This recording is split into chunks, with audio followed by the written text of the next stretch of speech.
So in this video, I'm going to talk about my 2024 Ironman Lake Placid race experience. And it's a good testament as to why you shouldn't get discouraged when something bad happens, because I dealt with a major bike mechanical issue and was still able to overcome that and have a good race. Sometimes you just got to play the hand you are dealt. Now, a little pre-race facts. I drove up from Miami all the way to Lake Placid. I did not fly. I took my time, had a great road trip up there. Did my usual carb load routine the 2 days leading up to the race, where I try to eat 1,000 grams of carbs per day the 2 days before, usually in the form of a lot of cereal, to the point where I got sick of eating cereal, but it is necessary. And so race day morning comes, I had a lot of pre-race nerves like I usually do, usually swim anxiety. I don't think I'm ever going to be able to overcome the swim anxiety. It's just part of it, because the swim is the one part of the race where you really don't have full control over what you are doing, because you are swimming with a lot of other swimmers who get in your way, can kick you and can punch you.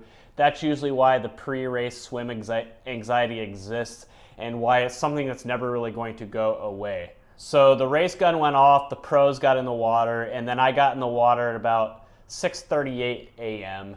And I was a little bit nervous about the swim. So the swim is a lake swim, and it's a 2-loop swim with an Aussie exit after the first lap, meaning you get out of the water, run across dry land, and get back in the water for your second loop. Now, this was the second time I've ever done a 2-loop swim, and I was nervous about it because with a 2-loop swim, there's a factor to it that's not in effect in a point-to-point swim or a single loop swim.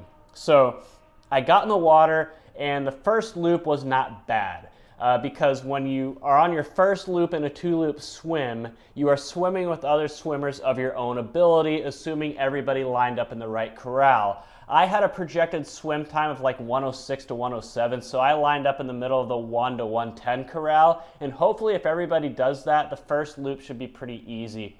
And I had a good drafting partner for pretty much the entire first loop of the swim that I was able to draft off of, stay on their feet. One thing that people talk about with the Lake Placid swim that I thought was very overrated was a cable that runs along the bottom of the lake that you can use to make sure you're going straight. It existed, it was there, it was like a thin silvery white line across the bottom, but the thing is you don't see it the whole swim. I only saw it coming back towards the shore. I did not see it on the way out. And you pretty much have to be on top of it. You can't really see it like from all places in the lake. You pretty much have to be on it to see it. And it was helpful, and I was able to stay on it, but people act like it's there the whole time. It's not. So don't go into the Lake Placid swim assuming you'll be able to swim on the cable the whole way. At least I wasn't able to. And so that's the thing. Other than that, the Lake Placid swim is actually pretty easy because the lake is calm. The water temperature was right at wetsuit cutoff. It was like 75, which surprised me. I thought it would be colder. And so that continues my streak of Ironman swims where we really don't know what the water temperature is going to be until the morning of. But the first loop of the swim was not bad. But as you can tell, the second loop of the swim is different because you're having swimmers who are weaker swimmers that line up in the slower corrals, not judging them, nothing against them, but they're getting in the water as I'm starting my second loop. And the other 2-loop swim I'd done was Ironman Wisconsin. It was the same way. First loop was not bad. The second loop, you're spending a lot of energy avoiding those slower swimmers. Now, I'm not going to judge them for hanging onto the buoys, but don't hang onto the turn buoys, guys. Hang onto any other buoy or kayak. Just don't hang onto the turn buoy, please.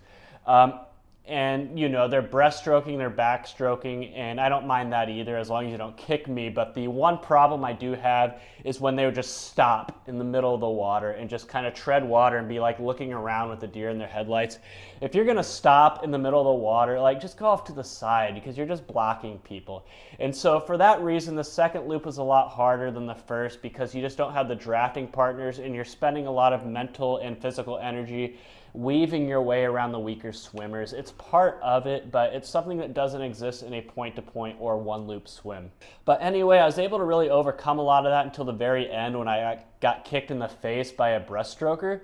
and that kind of rattled me a bit. I could have probably finished in like the 105 to 106 time if that didn't happen, but since I had to reorient myself, get my goggles back on, spit out all the water that I had swallowed and partially inhaled, it slowed me down. It happened in the last 200 meters or so, and so I finished with a swim time of 107, which was a new PR for me. It beat my previous PR of 109, but it could have been better. But I wasn't going to complain. I ended up setting a new PR, which was my goal for the swim, and I got out of the water into transition, which was carpeted. It was kind of a long transition, not as long as Wisconsin's Helix, but it was longer than the Ironman Texas transition.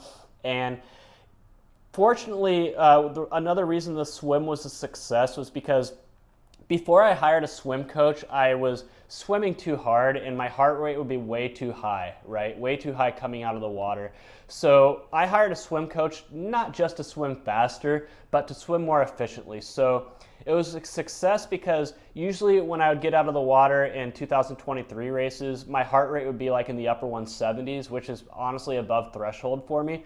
But I got out of the water in this race with my heart rate in the mid 150s. So right on the border of zone 2 and zone 3 for me. So not only did I set a 2-minute swim PR, but my heart rate was a lot lower, zone 2, zone 3 heart rate, so I could actually run the transition. So usually my heart rate is so high I can't really run the transition because I'm so tired, but not the case here. So that was another reason the swim was a success. So I ran the transition. I had a pretty good transition, a fast one. But when the volunteer unracked my bike and handed it to me, I told him, I think I'm going to cramp. Because I could just feel my legs feeling like they were going to cramp, but I figured if I get on the bike, get my legs turning again, get my blood flowing, it would be all good. And so I hop on my bike, right? It's raining, and the beginning of the bike start was like a downhill curve to the left. And I hop on my bike, I clip in, I take maybe 3 pedal strokes, and then my left hamstring cramps. And your first reaction when you cramp is to grab it. And so I grabbed my left hamstring, and in the process, I went down and I crashed to my right side. And I went down. Fortunately, there's no other people behind me getting on the bike start. And so I was able to kind of take my time to get up, get my bottles back in their cages, and get back on the road.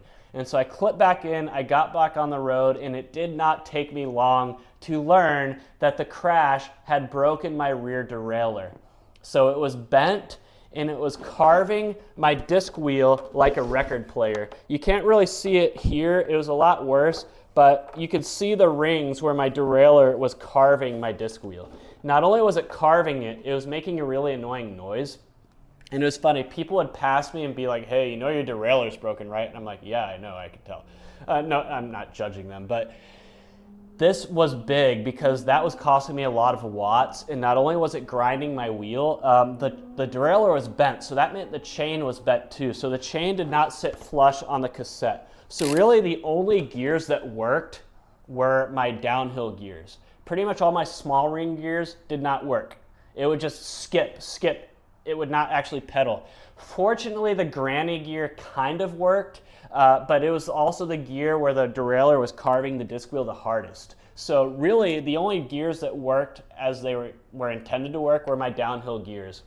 And while that made going down the hills not bad, it made going up the hills a major pain in the ass because not only was really the only uphill gear I had, my granny gear, the only one that worked, but it made shifting between the two extremes very inefficient because I had to wait for my gears to shift all the way between the extremes. So I pretty much had to stop pedaling and I could not smoothly shift my gears.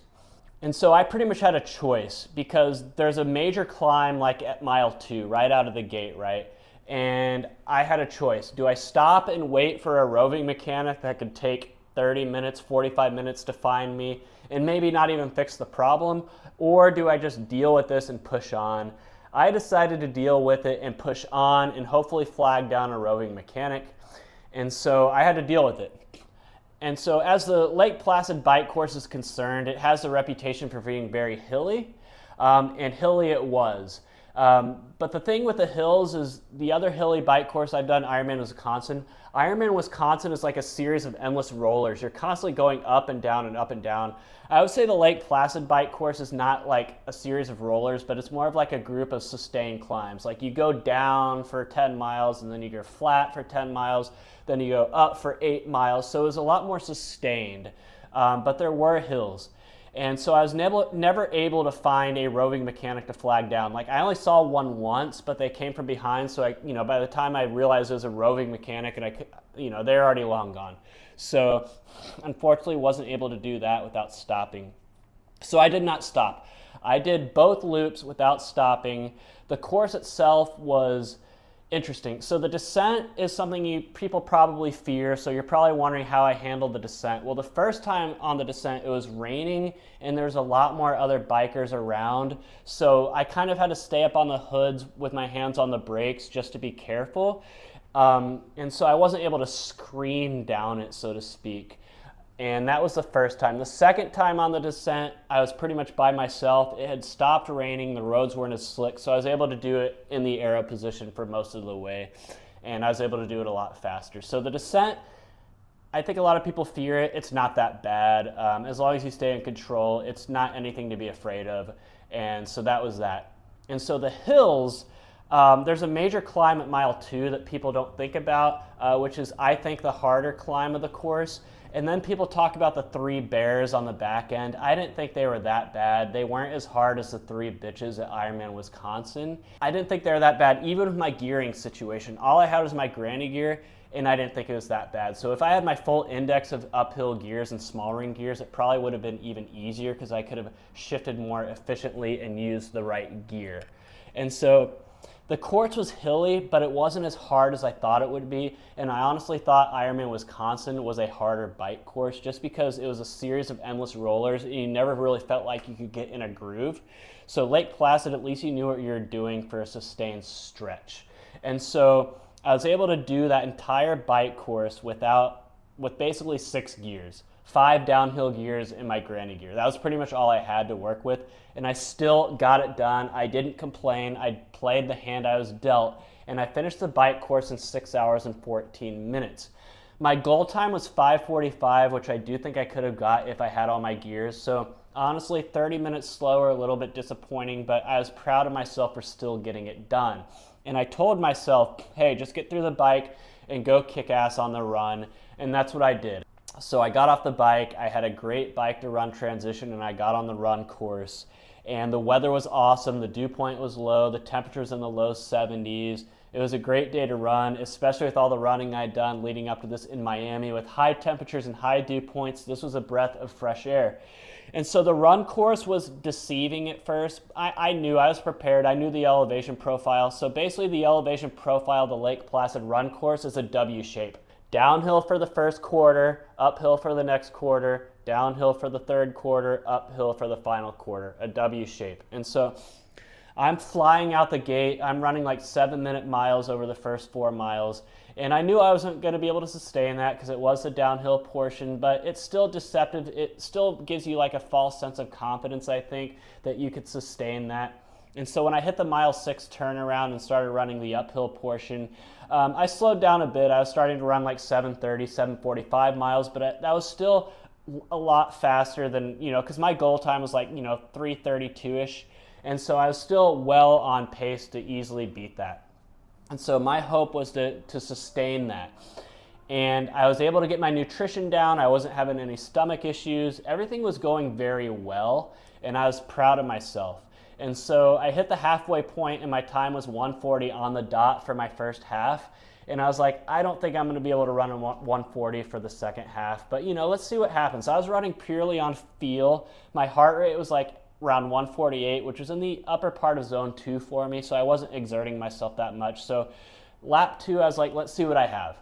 And so lap 2, everything's going very well. I still hadn't walked one step yet.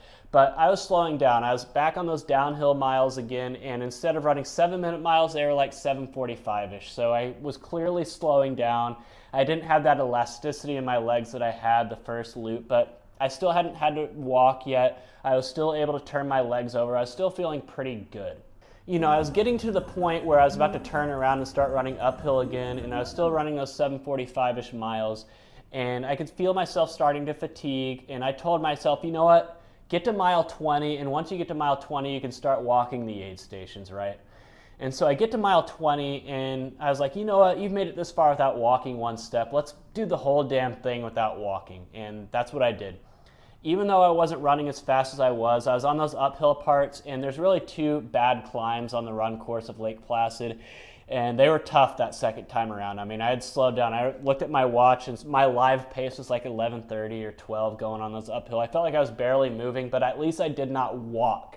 And that's what I was proud of. Like I said, I had nothing really left in my legs. I was running 8-minute miles now, but I was still on target. I was like, if I can just finish strong, not walk, I'll not only beat my goal time of 3:32, but I'll go under 3:30. And so that's what I did. I just kept my legs turning. I didn't have that spring in my step. I didn't have the elasticity, but at least I was still moving. And I just kept chugging along, and I found people to run with for a bit and talk to kind of distract myself. And I was still getting my nutrition in, didn't feel any cramping problems, no stomach issues. And so one thing I do at Ironmans is I don't look at my overall time until the final mile, because I don't want to kill myself and run harder than I should to try to hit some arbitrary goal time. And so at mile 25, with a mile to go, I looked at my watch and I was at 10:51, and I was like, you know what? I'm not going to be able to run a under 8-minute mile to go under 11. So it was what it was. It didn't mean I didn't try, but I had nothing. Like, I was pretty much maxing myself out, had no spring in my step at all. And so I just kept moving forward, still hadn't walked a single step. And so I get to the finisher chute, the final 0.2 miles, and I enter the finisher chute with another guy, and I asked him how many Ironmans he had done, and he said, oh, this is my first. So I was like, you know what, hey, it's your first, go ahead of me, I'll slow down and let you have your moment by yourself in the chute. And I let him have his moment. I slowed down a bit. He finished at 10:59.59, so I'm glad I let him do that. And so I came into the chute, and I finished at 11 hours and 49 seconds. So 49 seconds over the 11-hour mark, and my run time was 3:29. So I was able to beat my goal time by about 3 minutes. I didn't walk a single step, and that I was very proud of. It was the first Ironman I had done without having to walk a single step. So I was very proud of myself there. And, I could be disappointed that I didn't go under 11 hours, but when you see what I had to deal with on the bike specifically, I was very proud of myself. As far as what I thought of the run course, it was what it was. The experience was great when you were in the town by the Olympic Oval and everything, running through the areas where the supporters was. But there is a long out and back on a road called River Road that encompassed most of the course that was pretty boring. Not a lot of supporters out there. So honestly, the run course was definitely the weakest part of the Ironman Lake Placid experience. The swim was great, the bike was great, but the run course, you're not going to be able to excel in all three. So the run was the boring part. Definitely not as fun as my favorite run course out there, Ironman Texas, which is awesome. And I felt like Ironman Wisconsin's run course was a little bit better as well. So the run course definitely lacking, but it is what it is. It was still an overall great experience. I crossed the finish line. I gave a big fist pump and a big scream, and people are like, you should act like you've been there before. This is your 5th Ironman. But hey, I was like, you don't know what I had to go through. You did not know what I had to go through on the bike. So I'm going to let out all my frustration. That's what I was telling myself on the bike. I was like, let out all your frustration at the finish line. Don't pout now. And so that's what I did. That's why I gave out my big fist pump and scream at the finish line. And so 11 hours, 49 seconds, I'm proud of myself. It wasn't a PR. I did PR the run and the swim, but it was what it was. I dealt with a lot of crap, and I kept going. I kept my head held high. I had a good attitude, and that's what it's all about, right? As far as where it ranks overall in the courses I've done, Ironman Texas is always going to be my favorite. But I felt like, it was a great experience, so I highly recommend it, and I was proud of myself. And as far as for what's next, Ironman 70.3 Augusta in September, and my next full Ironman Florida in November. So that's what I'm training for right now. But I just wanted to give an update as to how Ironman Lake Placid 2024 went, in case you're wondering what the course is like, what I went through. I think it's a great course to do. If you have any questions, just let me know, and I will try to answer them. So if you like this video, go ahead and hit the like and subscribe button. I honestly do not care. I'm not trying to become some big YouTube star. I make these videos because I like them and I think I can help people by making them, whether that's one person or 1,000 people. I make these videos to help other people. So if you're wanting to do Ironman Lake Placid, this is a great resource. Watch this video. And that's that. So anyway, this is me, William Lease, signing off. Ironman Lake Placid 2024 recap.